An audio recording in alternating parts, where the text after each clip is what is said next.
Hello friends, welcome to our YouTube channel SS computer classes. आज हम अपनी polity की क्लास के अंदर अपना नेक्स्ट टॉपिक स्टार्ट करेंगे। That will be regarding the schedule of the Indian constitution. ठीक है, हम लोग आज शेड्यूल्स के बारे में पढ़ेंगे। जैसे कि हम लोगों ने अपनी historical background and the making of the constitution के बारे में पढ़ चुके हैं। ठीक है, आज हम अपने शेड्यूल्स के बारे में डिस्कस करते हुए आगे बढ़ेंगे। ठीक है, जो लोग मुझे पहली बार सुन रहे हैं या पहली बार इस वीडियो को देख रहे हैं, आप लोग प्लीज़ सब्सक्राइब करें इस चैनल को एंड लाइक करें वीडियो को। ठीक है, starting the topic of the schedule of the Indian constitution. अगर मैं यहाँ पे शेड्यूल्स की बात करूँ अपने संविधान के अंदर, जिस तरह की आपको मैं पहले भी बता चुका हूँ, जब हमारा संविधान बना था उस टाइम हमारे पास संविधान के अंदर we were having the preamble, we were having the 8th schedule, we were having the 395 articles were there. लेकिन अगर जब जिस दिन हमारा संविधान बना, मतलब जिस दिन हमारा पहली बार इम्प्लीमेंट हुआ था ऑन 26 जनवरी 1950, अगर मैं आज की बात करूं शेड्यूल्स की, तो अगर आज शेड्यूल्स पहले हमारे पास यहाँ पे शेड्यूल 8 थे। Today we were having the you can say 12 schedules are there. हम लोगों ने अपने 4 शेड्यूल जहाँ पे ऐड किए अपने अपने संविधान के अंदर। शेड्यूल 9, 10, 11 एंड 12 हम लोगों ने यहाँ पे ऐड किया है। किस तरह ऐड किया, कौन सी अमेंडमेंट से ऐड किया, we will discuss of each and everything regarding the schedules. Starting with the schedule of the constitution के बारे में शेड्यूल्स की बात मैं करूं, अगर मैं अपने पहले शेड्यूल की बात करूं, the schedule first that it deal with the word. जो शेड्यूल फर्स्ट हमारा यहाँ पे दिया हुआ है, it deal with the you can say name of the state and their territorial jurisdiction and the name of the union territory and their extent. जो schedule 1 है यहाँ पे डील करता है बेसिकली हमारे साथ हमारी स्टेट और उसके कितना उसका एरिया टेरिटरी उसकी जहाँ पे फैली हुई है, right. And it also deal with the union territories and उसका कितना यहाँ पे एक्सटेंड फैला हुआ है। विच मीन जितना हमारा यहाँ पे इंडिया का एरिया है, स्टेट एंड यूटी, वो कहाँ तक वो उसका एरिया कवर करती है, उसका स्टैंड कहाँ तक है, that all deal with the schedule 1 में वो कहता है, वो डील यहाँ पे करता है। इसके लिए यहाँ पे कहता है आर्टिकल यहाँ पे दिए हुए हैं, आर्टिकल 1 एंड द 4 जो दिया हुआ है, जो हम अपने संविधान के अंदर पढ़ेंगे, that all deal with the you can से स्टेट एंड द यूटी से वो डील यहाँ पे कहता करते हैं। ठीक है, मैं पहले डिटेल वाइज आपको बताने जा रहा हूँ शेड्यूल किससे कैसे डील करते हैं। I have the trick in the last that how we have to remember the name of all the schedule. जो पेपर पॉइंट है उसे बहुत इंपॉर्टेंट है, जैसे शेड्यूल 1 कौन सा है, 2 कौन सा है, 3 कौन सा है, आपको एक सिंपल सी लाइन से आपको सारे शेड्यूल में याद करवा दूंगा लास्ट में। ठीक है, schedule 1 basically deal you can से state and the UT and how much the area extend, उनके बारे में बता था शेड्यूल 1। अगर मैं शेड्यूल 2 की बात करता हूँ अपने संविधान के अंदर, तो शेड्यूल 2 यहाँ बना हुआ है, it deal with the what. Schedule 2 के अंदर यहाँ पे हमारे पास प्रोविजंस हैं रिगार्डिंग द अम्यूलमेंट्स के लिए, अलाउंसेस एंड द प्रिविलेजेस के लिए, कि डैट हमें कौन कौन से अम्यूलमेंट्स, क्या सैलरी बेनिफिट्स मिलने हैं, क्या अलाउंसेस मिलने हैं, एंड द हमें क्या क्या यहाँ पे प्रिविलेजेस यहाँ पे मिलनी है हमारे इंडिया के अंदर, इस संविधान के अंडर क्या हमें यहाँ पे मिलती है, संविधान में क्या क्या बेनिफिट्स प्रोवाइड करता है। अगर सेकेंड शेड्यूल बताऊं, ये किन के बारे में बात करता है, ये किन की अम्यूलमेंट्स के बारे में बात कर रहा है, ये किन के अलाउंसेस के बारे में बात कर रहा है, ये किन की प्रिविलेजेस के बारे में बात कर रहा है।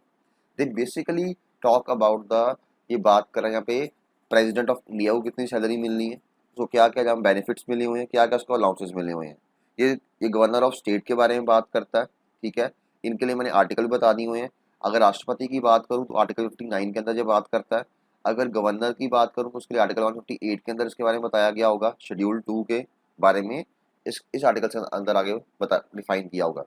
जो स्पीकर है, डिप्टी स्पीकर ऑफ लोकसभा है, the chairman and deputy chairman Rajya Sabha है, उसके लिए आर्टिकल 97 यहाँ पे दिया हुआ है, that deal with the you can से उसकी सैलरी, उसके अलाउंसेस के बारे में डील करते हैं आर्टिकल्स, और शेड्यूल 2 डील करता है। यहाँ पे जो speaker and deputy speaker of the legislative assembly of the state दिया हुआ है, and chairman and deputy chairman of the legislative council of the state दिया, उसके लिए आर्टिकल यू कैन से उसके लिए आर्टिकल 188 दिया हुआ है। ठीक है, उसके लिए speaker and the deputy speaker जहाँ पे दिए हुए हैं किसके, स्टेट के, उनके बारे में कौन सी सैलरी, इसके लिए आर्टिकल 188 दिया हुआ है। एंड यू कैन से नेक्स्ट द जज ऑफ द सुप्रीम कोर्ट, उसके लिए आर्टिकल 125 यहाँ पे दिया हुआ है, कि जहाँ पे शेड्यूल 2 डील करता है उनके साथ। जज of the you can say high court के साथ जहाँ पे आर्टिकल 221 दिया हुआ है। And last we are having the controller and the auditor general of the India, उसके लिए आर्टिकल 144 दिया हुआ है। ये सभी नो जानों की जो पॉइंट जहाँ पे मैंने लिखे हुए 9 पॉइंट जहाँ पे लिखे हुए हैं regarding the president of India के रिगार्डिंग, गवर्नर के regarding, speaker and deputy speaker of Lok Sabha के regarding, chairman and deputy chairman of the Rajya Sabha के regarding, speaker and deputy speaker of the legislative assembly in the states के regarding, chairman and the deputy chairman of the legislative council in the state के regarding, जजेस of the supreme court के regarding, जजेस of the high court के regarding, controller and the auditor general of the India के regarding. जिस इन सब की जो एम्यूलमेंट्स क्या है, इसके क्या इसको यहाँ पे अलाउंसेस मिलने हैं, all these things are defined under the schedule 2 के अंदर, यहाँ पे सब कुछ यहाँ पे डिफाइन यहाँ पे इसके रिगार्डिंग किया हुआ है। ठीक है, अगर मैं अगले शेड्यूल की बात करूँ जो शेड्यूल 3 है, that talk about the oath और the affirmation.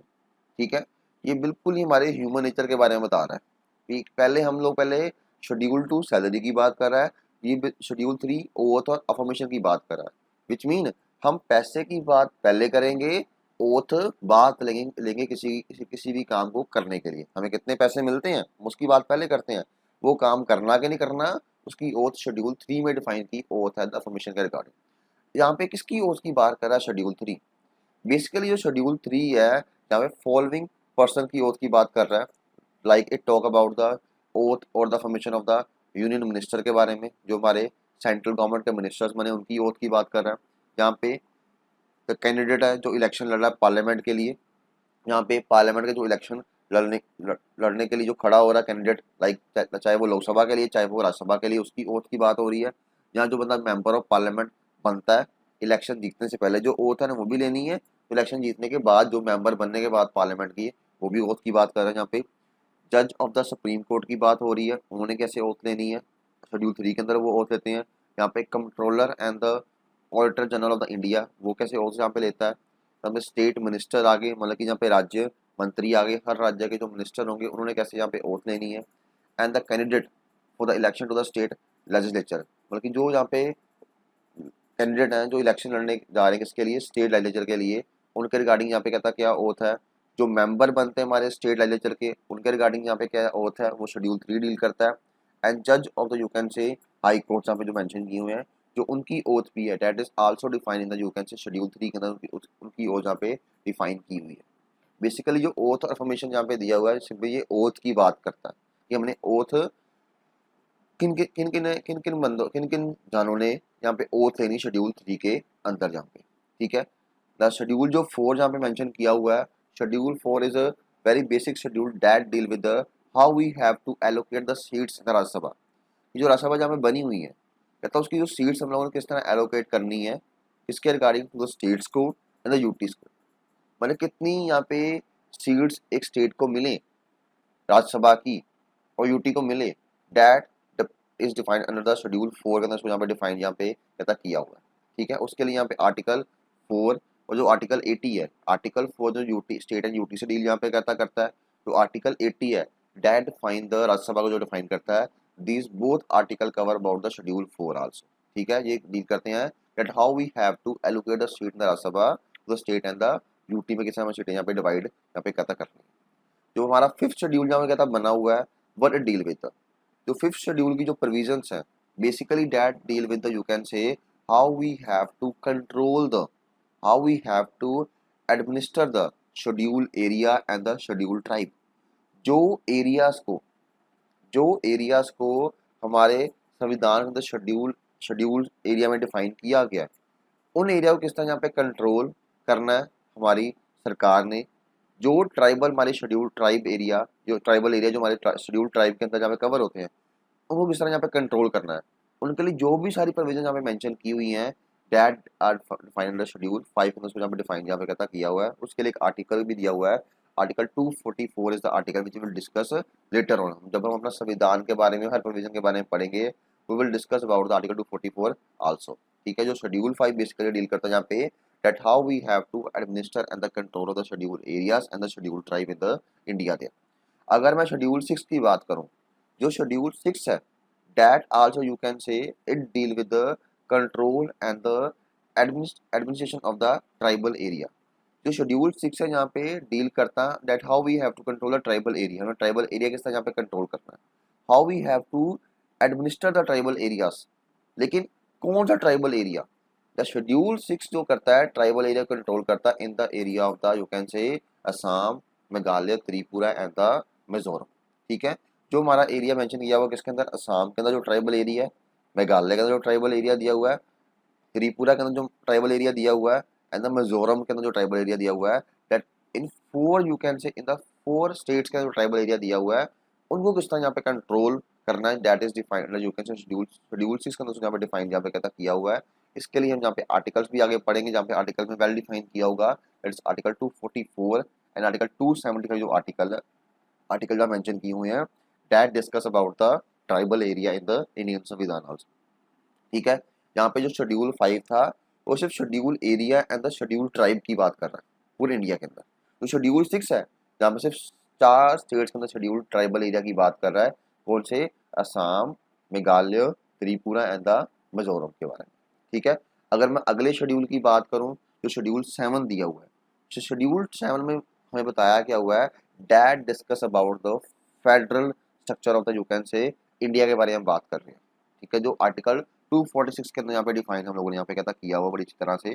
The schedule 7 basically deal with the division of the power between the union and the state, कि हमने किस तरह यहाँ पावर को डिवाइड करना है between the union between central government and the state government के अंदर।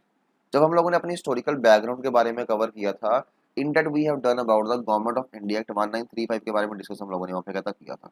In that act, we have discussed about we were having the provision of the All India Federation, जो कि फुलफिल नहीं हो पाई थी, लेकिन उसके अंदर मेंशन किया हुआ था जहाँ पे 3 तरह की लिस्ट बनेगी, फेडरल लिस्ट बनेगी, प्रोविंशियल लिस्ट बनेगी, कंकरेंट लिस्ट बनेगी। सेम इन द शेड्यूल 7 हम लोगों ने यहाँ पे कहता कर दिया, यहाँ पे इंडिया के अंदर फेडरल स्ट्रक्चर सेटअप करने के लिए यहाँ पे डिवीजन ऑफ कर दिया है, पावर कर दी between the union and the state, which mean between the central government and the state government division of power यहाँ पे कहता कर दी है। अगर मैं यहाँ पे लिस्ट की बात करूँ, यहाँ पे 3 लिस्टों के अंदर पावर डिवाइड की हुई है। List 1 that deal with the union list से डील करता है, ठीक है। List 2 that deal with the state list. List 3 that deal with the concurrent list से जो डील करता है। अगर मैं यूनियन लिस्ट की बात करूँ, इस लिस्ट के अंदर वो सब्जेक्ट्स हैं, इस लिस्ट के अंदर वो मुद्दे हैं जिसके अंदर यहाँ पे बताया गया that only the union government has the power to make the law on that on the subject of this list. Schedule 7 की जो लिस्ट 1 है दैट इज यूनियन लिस्ट, यहाँ पे जो मुद्दे मेंशन किए होंगे इस लिस्ट के अंदर, उसके अंदर जो लॉ फॉर्म करना है that will B form by the you can say that will be make by the you can से make by the central government only. अगर लिस्ट 2 की बात करूं, अगर मैं स्टेट लिस्ट की बात करता हूं, स्टेट लिस्ट के अंदर कहता है जो मुद्दे यहाँ पे मेंशन किए हुए हैं ऑन दैट सब्जेक्ट्स जो लॉ फॉर्म करना that will B form by the state government, यहाँ पे लॉ फॉर्म करेगी, ठीक है, उसको स्टेट गवर्नमेंट यहाँ पे लॉ फॉर्म करेगी, मगर यहाँ पे यूनियन गवर्नमेंट लॉ फॉर्म यहाँ पे नहीं करेगी। Only in the you can से केस, यहाँ पे जब कहता है अगर कोई यहाँ पे कोई ऐसा लॉ है which is required for the, यहाँ पे पूरे इंडिया में उसकी एक उसकी रिक्वायरमेंट है, ठीक है, उस केस के अंदर पार्लियामेंट कहता है यहाँ पे एक आर्टिकल 249 के अंदर यहाँ पे कहता है लॉ फॉर्म कर सकती है for the whole of the India के लिए, चाहे वो स्टेट लिस्ट का है तो फिर भी यहाँ पार्लियामेंट यू कैन से can make a law for the state list also, ठीक है। यहाँ पे अगली बात करता है कि आगे यहाँ पे लिस्ट 3 यहाँ पे आ गई हमारे पास, that is a concurrent list आ गई। कंकरेंट लिस्ट के अंदर जहाँ जो मुद्दे यहाँ मेंशन किए होंगे दैट ऑन दैट सब्जेक्ट से लॉ फॉर्म करना है, that can be form by the union government also, that can be form by the state government also. मतलब कि ये वो मुद्दे जिसके ऊपर both can make the law, union government और द स्टेट गवर्नमेंट। बट जैसे कि एक लॉ मुद्दा था जिसके ऊपर उन्होंने लॉ फॉर्म कर दिया, स्टेट गवर्नमेंट ने लॉ फॉर्म कर दिया, ठीक है। अगर उस मुद्दे के ऊपर बाद में यूनियन गवर्नमेंट भी लॉ फॉर्म कर देती है, now which law will prevail in the that particular state और द इंडिया। अगर दोनों ने लॉ फॉर्म कर दिया है, किसका लॉ प्रिवेल करेगा, स्टेट का, यूनियन का, ठीक है। अगर यहाँ पे लॉ तो सेम है तो सेम लॉ प्रिवेल कर जाएगा, अगर तो लॉ आपस में कॉन्ट्राडिक्ट कर रहा है, आपस में लॉ अलग, उनकी जो प्रोविजंस है अलग अलग है, इन दैट केस क्या होगा, अगर एक मुद्दे पे दोनों जानों ने लॉ फॉर्म कर दिया, दोनों जानों तीनों ने, यूनियन गवर्नमेंट ने लॉ फॉर्म कर दिया है, स्टेट गवर्नमेंट ने लॉ फॉर्म कर दिया है, इन दैट केस क्या होगा, जहाँ पे the law of the union government will prevail in the India, यहाँ पे यूनियन गवर्नमेंट का लॉ प्रिवेल करेगा, स्टेट गवर्नमेंट का लॉ यहाँ पे स्क्रैप हो जाएगा, right. Which mean union list में the law can be made by you can say central government, in the state list law will be formed by the state government, in the concurrent list the law can be formed by the union or the state, but in case both you can say government form the law of the central government will prevail in the India there. ये हमारा यहाँ पे schedule 7 था, right. अगर जो हमारा अगला schedule में बात करूँ शेड्यूल 8 के बारे में, शेड्यूल 8 हमारा यहाँ पे एक इंपॉर्टेंट शेड्यूल है that define about the languages which are recognised by the Indian constitution. यहाँ पे जो लैंग्वेजेस हम जहाँ पे बोलते हैं इंडिया के अंदर, कितनी लैंग्वेजेस जहाँ पे बोलते हैं, ठीक है, लेकिन कौन सी जो हमारी लैंग्वेजेस हैं जिसको यहाँ पे हमारे संविधान ने रिकॉग्नाइज यहाँ पे कहता किया हुआ है, वो सिर्फ जहाँ पे 22 ही है। जब हमारा जहाँ पे संविधान बना था तब शेड्यूल 8 के अंदर जहाँ पे सिर्फ 14 लैंग्वेजेस थी, 14 लैंग्वेजेस वर थे। If I talk about today we were having the 22 languages are there in the schedule 8 के अंदर, जहाँ पे 22 लैंग्वेज जहाँ पे डिफाइन जहाँ पे कहता की हुई है। अगर मैं शेड्यूल 8 के अंदर 22 लैंग्वेजेस की यहाँ बात करता हूँ, वी आर हैविंग द असामी, एक असामी लैंग्वेज है जो कहाँ बोली जाती है, असम के अंदर बोली जाती है। वी हैव द बंगाली जो वेस्ट बंगाल के अंदर बोली जाती है, ठीक है। We have you can say we have the Bodo जिसको यहाँ पे हम बोलते हैं असम मतलब मेघालय वाले एरिया के अंदर बोल देते हैं। We have the Dogri is there जिसको हम जम्मू कश्मीर के अंदर बोलते हैं, जिसका पहला नाम डोंगरी भी था, ठीक है। वी हैव गुजराती जिसको गुजरात में बोलते हैं। वी हैव द हिंदी जिसको नॉर्थ इंडिया के अंदर बोला जाता है हिंदी को पूरी। We have the Kannada there, Kannada कहाँ बोली जाती है, Kannada is speak on the Karnataka के अंदर जहाँ बोली जाती है। वी हैव द कश्मीरी जो कश्मीर के अंदर जम्मू कश्मीर के अंदर स्पेशली इन द श्रीनगर वाले एरिया कश्मीर वाले एरिया के अंदर बोली जाती है। We have the Konkani that is spoken in the Goa जो गोवा के अंदर बोली जाती है Konkani. We have the Maithili that is spoken in the area of the you can say ये बेसिकली जो मैथिली लैंग्वेज है ये नेपाल के अंदर काफ़ी बोली जाती है, लेकिन इंडिया नेपाल के अंदर, और इंडिया के अंदर that is spoken in the area of you can से बिहार एंड द झारखंड वाले एरिया में जो मैथिली लैंग्वेज यहाँ बोली जाती है। Malayalam is there that is spoken in the south India that is Kerala.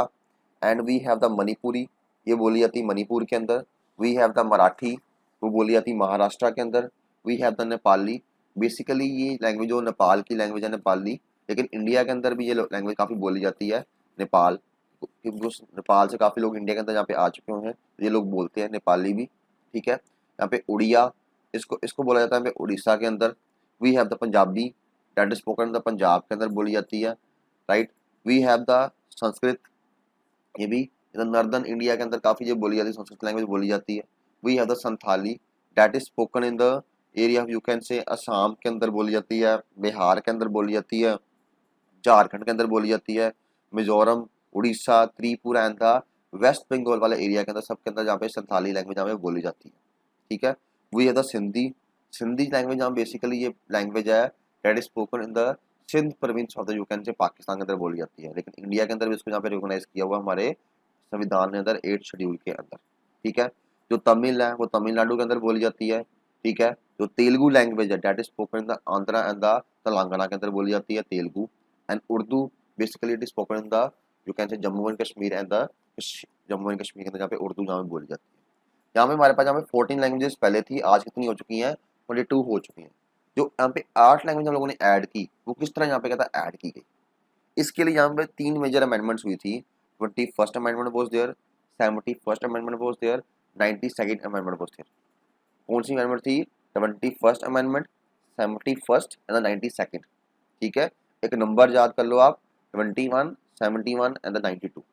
अगर यहाँ मैं बात करता हूँ यहाँ पे अपनी लैंग्वेजेस के बारे में, ठीक है, जो हमारी यहाँ पे लैंग्वेज ऐड की गई हमारे संविधान के अंदर 14 के बाद वाली दैट वाज फर्स्ट यहाँ पे ऐड की थी सिंधी। यहाँ पे सिंधी ऐड की गई थी, इसको यहाँ पे ऐड किया गया था बाय द 21st यहाँ पे अमेंडमेंट एक्ट पास हुआ था 1967 के अंदर जहाँ पे एक्ट पास हुआ। And bye that amendment act of 21st amendment act हम लोगों ने सिंधी यहाँ पे ऐड कर ली अपने संविधान के अंदर। कितनी होगी? 15 लैंग्वेजेस होगी। यहाँ पे हम लोगों ने फिर यहाँ पे अमेंडमेंट की, we have done about the, यहाँ पे हम लोगों ने 71st यहाँ पे अमेंडमेंट एक्ट पास किया इन 1992 के अंदर। And bye that amendment act हम लोगों ने यहाँ पे 3 लैंग्वेज यहाँ पे ऐड की, दैट वाज कोंकणी ऐड की हम लोगों ने, मणिपुरी ऐड की, नेपाली यहाँ पे ऐड कर ली। कितनी होगी? 15 + 3 कितनी होगी? यहाँ पे 18 लैंग्वेज यहाँ पे हम लोगों ने यहाँ पे कर ली। यहाँ पे फिर एक लोगों ने अमेंडमेंट हम लोगों ने फिर की, that was 92nd amendment act यहाँ पे पास किया 2003 के अंदर। एंड बाय दैट अमेंडमेंट हम लोगों ने यहाँ पे 4 लैंग्वेज यहाँ पे ऐड की। One we added the Bodo add की, we added the Dongri that is Dogri, we added the Maithili, we added the Santhali there, ठीक है। 18 + 4 कितनी होगी? यहाँ पे 22, ठीक है। हम लोगों ने 21st से ऐड की सिंधी, 71st से कौन सी ऐड की? कोंकणी, मणिपुरी या नेपाली ऐड कर दी। 92nd से हम लोगों ने कौन सी ऐड कर दी, बोडो, डोगरी, मैत्री या संथाली यहाँ पे ऐड कर दी लैंग्वेजेस। हम 14 से कितने हो गए, 22 लैंग्वेज हमारे यहाँ पे संविधान के अंदर शेड्यूल के अंदर हम लोगों ने यहाँ पे डिफाइन यहाँ पे कर दी, राइट। अगर हम बात करें जो यहाँ पे लैंग्वेजेस हमारी यहाँ पे, पहले आज हमारे पास यहाँ पे लैंग्वेज दी हुई है उड़िया, जो हम उड़ीसा के अंदर बोलते हैं। अर्लियर उसका यहाँ पे नाम था उड़िया, उसको हम लोगों ने यहाँ पे रीनेम किया है एज द उड़िया, ठीक है। उसके लिए यहाँ पे हम लोगों ने अमेंडमेंट पास की थी, डेट वाज 96 यहाँ पे हम लोगों ने अमेंडमेंट पास की थी 2011 के अंदर। एंड बाय दैट अमेंडमेंट हम लोगों ने उड़िया को रीनेम कर दिया as the Oriya in the India के अंदर 8 शेड्यूल के अंदर, राइट। इस तरह हमारे पास यहाँ पे लैंग्वेज 14 थी, वो कितनी होगी यहाँ पे 22 यहाँ पे होगी, जिसको हम यहाँ पे संविधान ने रिकॉग्नाइज यहाँ पे किया हुआ है, राइट। अगर यहाँ पे मैं शेड्यूल 9 की बात करूँ, हमारे पास शेड्यूल 8 थे जो हमारे यहाँ पे मेंशन किए हुए थे from the very first day of you can से मेकिंग ऑफ द इंडियन संविधान के अंदर से। जो शेड्यूल 9, 10, 11 और 12 है, इसको हम लोगों ने यहाँ पे बाद में ऐड किया है, इसके प्रोविजन हम लोगों ने बाद में ऐड किया विद द डिफरेंट अमेंडमेंट के साथ। अगर मैं शेड्यूल 9 की बात करूँ, व्हाट शेड्यूल 9 डील विद, जो शेड्यूल 9 है इसको यहाँ पे ऐड किया गया था बाय द, यहाँ पे फर्स्ट अमेंडमेंट एक्ट पास किया गया था 1951 के अंदर, ठीक है। जो हमारी संविधान की जो पहली अमेंडमेंट थी, उस अमेंडमेंट से हमारा जो पहला एक्ट पहला चीज जो ऐड की गई थी, that was schedule 9 was added there. Schedule 9 deal with the what, जो शेड्यूल 9 है it deal with the some of the acts and the regulations के साथ डील करता है यहाँ पे, ठीक है।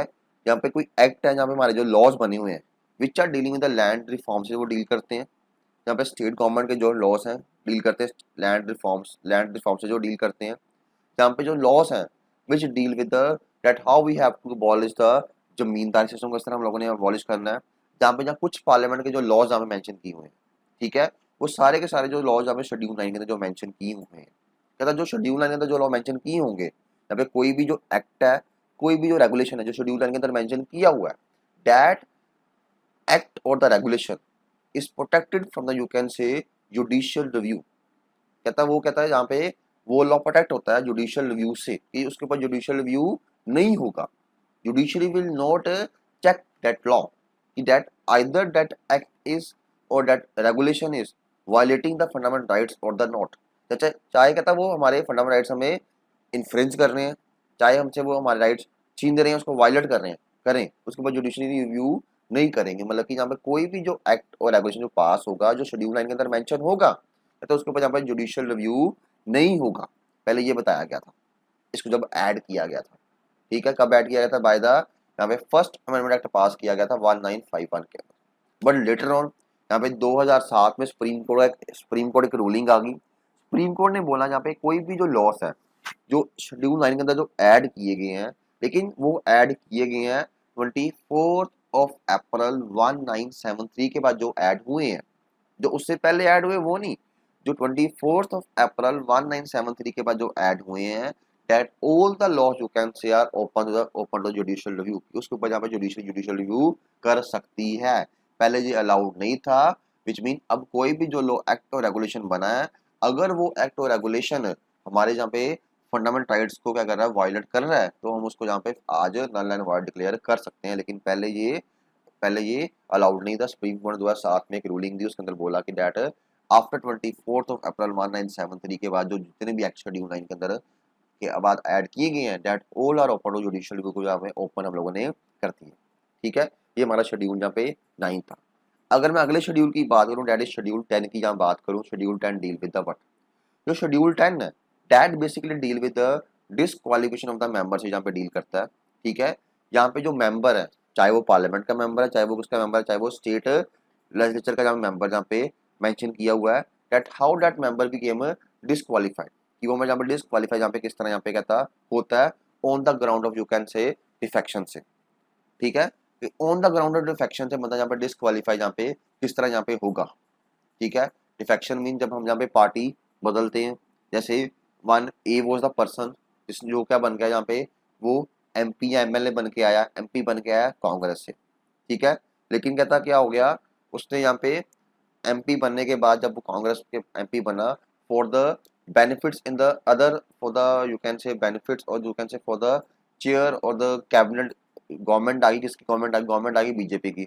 अगर वो वहाँ पे एक कैबिनेट के अंदर यहाँ पे प्लेस रखने के लिए, एक अच्छी पोजीशन लेने के लिए उसने अपनी पार्टी चेंज की, उसने कांग्रेस हो चला गया, he went to the BJP, मतलब कि वो क्या हो गया यहाँ पे, वहाँ पे he became disqualified to become a member of the you can say parliament on the ground of the defection के बेस पे, ठीक है। यहाँ पे डिसक्वालीफाई यहाँ मेंशन की हुई है parliament and the state legislature की on the ground of the defection के ऊपर, ठीक है। जो शेड्यूल 10 जहाँ पे मेंशन यहाँ पे कहता किया हुआ है, इसको यहाँ पे ऐड किया था by you can say by 52nd amendment act यहाँ पे पास किया था in the year of the 1985 के अंदर, and that by that amendment हम लोगों ने इसको यहाँ पे शेड्यूल 10 को यहाँ पे ऐड किया, जिसको हम यहाँ पे आज एंटी डिफेक्शन लॉ भी बोलते हैं, ठीक है।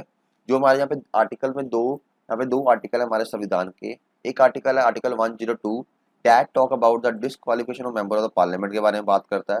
उसके अंदर हम लोगों ने प्रोविजन जहाँ पे ऐड कर दी that we will also disqualify the person on the ground of the you can say defection there, ठीक है, आर्टिकल 102 के अंदर। एंड सेम प्रोविजन हम लोगों ने यहाँ पे ऐड कर दी इन द आर्टिकल 191 के अंदर that was regarding the disqualification of the member of the you can से state legislature on the ground of the defection के ऊपर। ये शेड्यूल 10 हम लोगों ने ऐड किया by the 52nd amendment act of the 1985 के अंदर हम लोगों ने यहाँ पे इसको ऐड यहाँ पे कहता कर दिया। जो अगला शेड्यूल की जहाँ मैं बात करता हूँ, अगला शेड्यूल कहता है जहाँ पे क्या बोलता है that we are having the 11 and the 12 schedule is there, जो बिल्कुल सेम टाइम पे जहाँ पे उसको यहाँ पे ऐड किया गया था। जो शेड्यूल 11 है जो शेड्यूल 12 है, शेड्यूल 11 बेसिकली जो डील करता है that deal with the panchayati and schedule 12 deal with the you can से म्यूनसिपैलिटी। इसको हम बड़े डीप में आगे इस टॉपिक के बारे में पढ़ेंगे, जो हमारा पार्ट 9 एंड पार्ट 9A होगा। सो किस तरह यहाँ पे ऐड किया, इसकी पूरी हिस्ट्री के बारे में पढ़ेंगे, तो किस तरह यहाँ पे ऐड किया, इसके लिए क्या प्रोविजंस लेके आए, किसका ये ड्रीम था। बेसिकली जो पंचायती का जहाँ पे ड्रीम था that was a dream of the Mahatma Gandhi because Mahatma Gandhi want the democracy at the grass root level, ठीक है। उसके कारण हमें शेड्यूल 9 यहाँ पे ऐड किया गया था। यहाँ पे शेड्यूल 9 ने यहाँ पे कहता क्या स्पेसिफाई किया है that specify the powers authority and the responsibility of you can से पंचायत। जो पंचायत जहाँ पे कहता बनी उसकी क्या पावर्स हैं, क्या अथॉरिटी है, क्या रिस्पॉन्सिबिलिटी है, उसके बारे में शेड्यूल 11 के अंदर यहाँ पे डिफाइन यहाँ पे कहता किया गया। तो शेड्यूल 11 था इसको यहाँ पे ऐड किया गया था बाय द 73rd अमेंडमेंट जहाँ पे एक्ट पास किया गया था in the year of the 1992 के अंदर जहाँ पे एक्ट पास किया गया था। And bye that amendment act हम लोगों ने शेड्यूल 11 जहाँ पे ऐड किया that deal with Panchayati and that Panchayati deal will you can deal with यहाँ पे 29 जहाँ पे जो मैटर है उसे ये डील करता है हमारा शेड्यूल 11 जहाँ पे डील करता है। इसके यहाँ पे जो आर्टिकल्स हैं 243 से लेकर जो 243 तक जो आर्टिकल है, सारे के सारे जो आर्टिकल है दैट डील विद द पंचायती राज से वो डील यहाँ पे कहता करते हैं, ठीक है। इसके बाद डिटेल में हम पढ़ेंगे अंदर पार्ट 9 में। जो अगला शेड्यूल जहाँ पे कहता ऐड किया गया दैट वाज शेड्यूल 12 जहाँ पे ऐड किया गया। जो 12th शेड्यूल था that deal with the municipalities, that this schedule specify the you can से पावर के बारे में, अथॉरिटी के बारे में, रिस्पॉन्सिबिलिटी ऑफ यू कैन से म्युनिसिपैलिटी के बारे में डिफाइन करता शेड्यूल 12 हमारा। जो शेड्यूल 12 है हमारा यहाँ पे इसको यहाँ पे ऐड किया गया था बाय द 74th यहाँ पे अमेंडमेंट एक्ट पास किया गया था 1992 के अंदर, ठीक है, ठीक है। उसके थ्रू शेड्यूल 12 म्यूनसिपैलिटी यहाँ पे ऐड किया गया, ठीक है। इसके लिए पार्ट 9A ऐड किया गया था, ठीक है। म्यूनसिपैलिटी के अंदर हम लोग कवर करेंगे अबाउट यू कैन से जहाँ पे 3 we will study about the nagar panchayat, municipal council, municipal corporation के बारे में जहाँ पढ़ेंगे, ठीक है। अगर म्यूनसिपैलिटी के मैटर्स की बात करें म्यूनसिपैलिटी हैज द 18 मैटर्स थे, यहाँ पे 18 इसके मैटर यहाँ पे होते हैं, ठीक है। जो उसके आर्टिकल्स हैं 243P से लेके 243ZG तक जो आर्टिकल सारे के सारे डील करते हैं म्यूनसिपैलिटी से डील करते हैं, विच मीन यहाँ पे हमारे जो शेड्यूल 11 है deal with Panchayati and schedule 12 है डील विद म्यूनसिपैलिटीज को यहाँ पे ऐड किया गया था 73rd and the 74th amendment के साथ, ठीक है। ये हमारे 12 के 12 शेड्यूल यहाँ पे क्या होते हैं, यहाँ पे कवर होते हैं। I have told you in the starting of the lecture कि मैं आपको यहाँ पे ट्रिक भी बताऊंगा कि किस तरह हम लोग उसको यहाँ पे रिमेंबर यहाँ पे कहता करना है शेड्यूल्स को सारे। सिंपल यहाँ पे अपने एक छोटी सी एक फ्रेज याद करनी, लाइन याद करनी, that is tears of the old PM. अब नया पीएम आया, पीएम कौन हो गया हमारा प्राइम मिनिस्टर, तो पुराना पीएम तो रोएगा ना, तो मतलब क्या होगा यहाँ पे tears of the old PM के बेस पे हम लोगों ने इसको यहाँ पे याद करना है। ये एक याद कर लो tiers of the old PM and first word you can say this each word has one schedule दिया, ठीक है। जैसे यहाँ पे पहला वर्ड दिया हुआ T that deal with the territories, क्या हो गया हमारा schedule deal with the territory union and the state. जो पे ई वर्ड दिया हुआ E deal with the amusements which mean salary allowances, schedule 2 उसका हो गया, ठीक है। ए से क्या हो गया हमारा अफर्मेशन और द ओथ, राइट, वो क्या हो गया हमारा यहाँ पे शेड्यूल 3 था, ठीक है। 4 से क्या हो गया हमारा that is are that is Rajya Sabha which deal with how we have to allocate seat to the Rajya Sabha, ठीक है। यहाँ पे आर से राज्यसभा यहाँ पे आ गया। नाउ फिफ्थ पॉइंट क्या आ गया हमारा, फिफ्थ वर्ड क्या आ गया यहाँ पे, एस आ गया। एस से क्या आ गया हमारा, schedule areas, which mean deal with the controlling of the schedule area and the schedule tribe. ठीक है। सिक्स पॉइंट में हमारा लेटर क्या आ गया, oh, which mean the other schedule areas in the area you can say Assam, Meghalaya, Mizoram and the Tripura वाला point आ गया जहाँ पे। शेड्यूल 7 के अंदर क्या आ गया, वर्ड आ गया हमारा F, that is a federal structure. बताया था आपको मैंने पहले फेडरल स्ट्रक्चर क्या होता है, यहाँ पे डिवीजन ऑफ यहाँ पे पावर कर दी गई थी between union state and the concurrent list के अंतर। यहाँ पे शेड्यूल क्या आ गया हमारे पास, 8 आ गया, that is word letter we are having that is O, which is the official language, जिसके बारे में बात कर रहे हैं हमारे यहाँ पे। हमारे ऑफिशियल लैंग्वेज यहाँ पे 14 थी, आज कितनी हो चुकी है, आज 22 लैंग्वेज यहाँ पे कहता है ऑफिशियल लैंग्वेज यहाँ पे हमारा पार्ट यहाँ पे बन चुकी है। यहाँ पे शेड्यूल क्या आ गया यहाँ पे 9, that deal with the L, that is land reforms के बारे में बात कर रहा है। ठीक है, जिसके ऊपर जुडिशियल रिव्यू पहले अलाउड नहीं था, लेकिन अब 24 अप्रैल 1973 के बाद यहाँ पे जुडिशियल रिव्यू यहाँ पे अलाउड यहाँ पे कहता कर दिया हुआ है। आगे हमारा schedule 10, that is D point, that is defection, which deal with the anti defection as the ground of, you can say as the ground of the disqualification of the member of the parliament and the state legislature also. यहाँ पे point आ गया हमारा 11th, that is P, that is the panchayati. And अगला point हमारे पास यहाँ पे कौन सा आ गया, 12, that is M, that is the municipality. ठीक है, इस तरह हम लोगों ने सिंपल वे से शेड्यूल 1 2 3 4 से डील करता है। We can easily remember from that simple phrase that is tears of the old PM से हम यहाँ पे इसको इजीली यहाँ पे रिमेंबर कर सकते हैं। ठीक है, यहाँ पे हम लोग आज के लेक्चर के साथ जहाँ पे हम लोग यहाँ पे खत्म कर रहे हैं आज, that we will next we will cover about the, तो हमारा अगला लेक्चर जहाँ पे होगा that will cover about the from which sources we have borrowed the Indian संविधान। हमने कौन कौन से कंट्री से क्या क्या यहाँ पे संविधान को कहाँ कहाँ से क्या बोरो किया है, उनसे क्या क्या यहाँ पे आइडिया लिया है, जिसको हमने अपने संविधान के अंदर यहाँ पे ऐड किया, उसके बारे में डिस्कस करेंगे। ठीक है, ठीक है। उस यहाँ पे अपनी हर वीडियो की नोटिफिकेशन लेने के लिए चैनल के ऊपर, इस चैनल को आप सब्सक्राइब कीजिए, बेल आइकन पर क्लिक कीजिए। And thanks for the watching this video.